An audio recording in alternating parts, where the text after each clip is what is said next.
Hello and welcome to this first in a series of quick videos in which I'll be investigating self-portraiture. Now in each of these videos I'll just be doing quick sketches in order to try out different sorts of media and techniques and see which is most effective.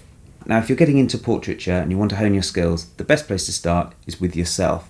And if you want to draw yourself, the first thing you need is a mirror, like this one here.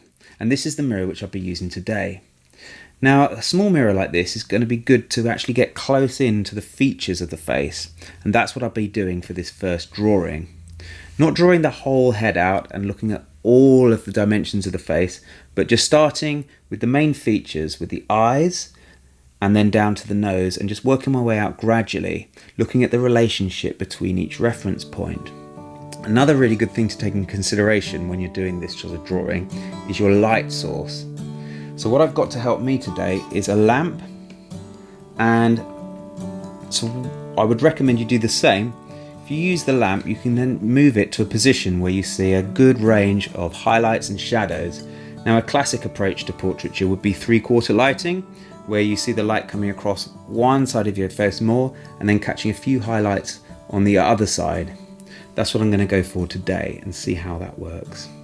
So with all that in mind, let's get started and we'll see how it goes.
There we go, I'll leave it like that for this first sketch, and that's just enough to start to get to know about the proportions of my face and also the effectiveness of using a pencil and a rubber.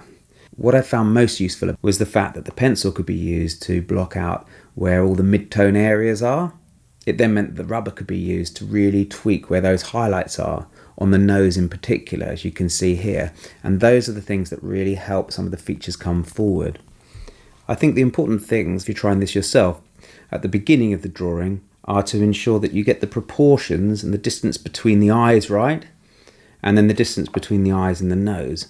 Equally, if there's a slight slant on the face, what's the angle between the different eyes too?